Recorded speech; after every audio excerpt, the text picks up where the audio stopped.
Hi, it's Tom Nicoli again, and welcome back to my channel From Stress to Success. I share tips, techniques, processes, all meaning the same thing here, on ways that you can actually manage your stress and anxiety. Now, let's look at that second word, anxiety. You may have even been told or heard anxiety disorder. Now, let's get this thing straight. This is the truth. These are the facts. There can be no disorder in emotion. Disorder can only happen in something mechanical or physical. So first take that word off. Now, what is anxiety? It means you're anxious. Okay. And what is being anxious? It means your nervous system is overactive. Okay. When your nervous system is overactive, we have emotional, mental, meaning thought, and physical problems. So, how do we get anxious? Well, unmanaged stress. Another part of this is that, unfortunately, and this is very, very prevalent in America, there seems to be some badge of honor when you're really stressed, when you're continually stressed. Well, I mean, I work a lot, or I'm concerned about everything and everyone. Well, that's just dumb. Yeah, that's just dumb.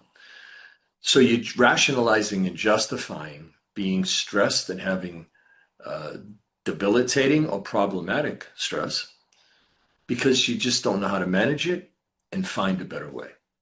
So let's look at something here, okay? You've heard probably left and right hemispheres of the brain. The left hemisphere is analytical, calculative. The right hemisphere is emotional and creative. Like people will say, oh, you're more left brained, like a mathematician or an engineer. You're more right brained, like a writer, musician, people who are creative, right? A speaker. So what happens is this: when you're caught in an emotional situation, there's a neural pathway in this hemisphere of the brain, and that needs to be interrupted. Okay, now I'm going to show you some very, very simple ways to do this. And it works very, very quickly.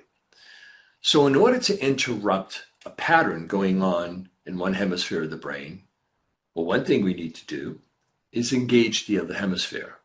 Okay, so and just to give you an idea of how this can work, there was a nurse psychiatrist when I was back in New England, in Massachusetts and New Hampshire. I had offices.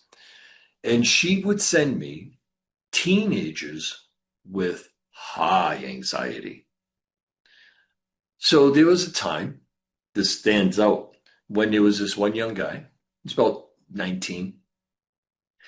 And what I did was I had him sit in front of me and bring up the most stressful situations that he could recall, or what situation would he be in to get really anxious. And I could see the facial expressions, the body language changing. Now, at the time, using CDs and a CD player for backing tracks, soothing music, I had the remote.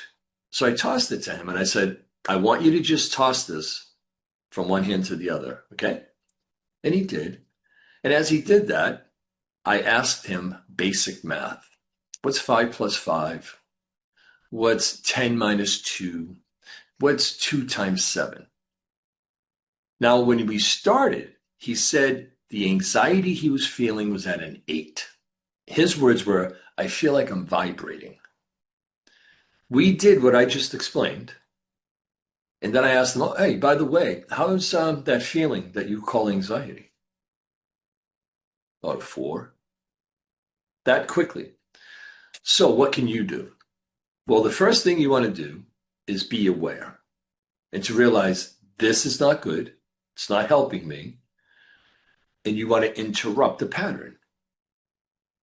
So what you do is engage both sides. Now, you could cross your arms if you're alone or in a situation where nobody's watching, right?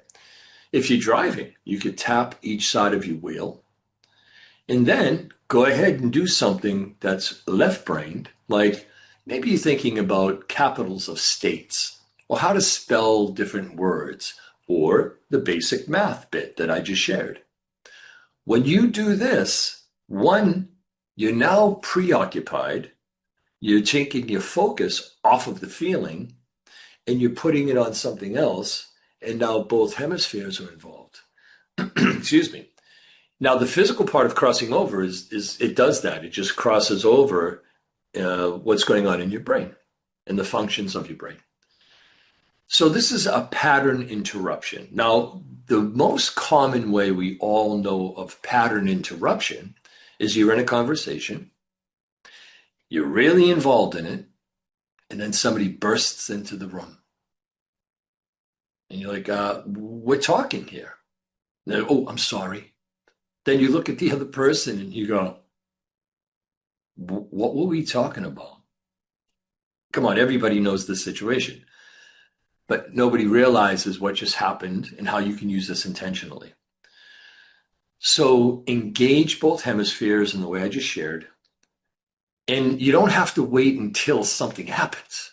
Practice this, because if you practice this, if you sit alone and you bring up situations that have caused you high stress, anxiety, and then you go ahead and use this exercise, let's say, you will, one, see how it works, and two, you'll start the habit of doing this.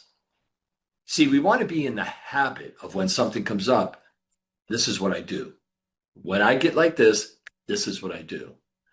And you see, when you manage your stress and anxiety, you have mental clarity, focus, a calmer mindset. You have the ability to problem solve and even have your attitude be much better.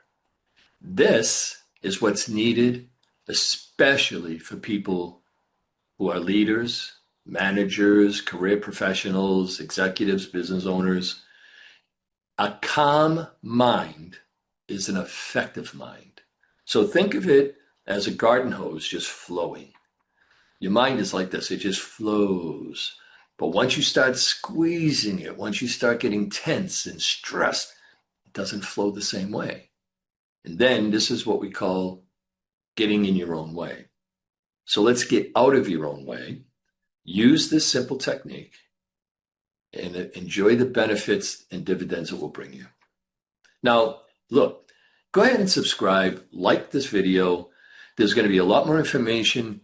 And you can also go over to mastervisionary.com if you want to maybe have a free call and see what my From Stress to Success program is all about and how it's helped people not only change their professional status, their work status, but also the quality of life.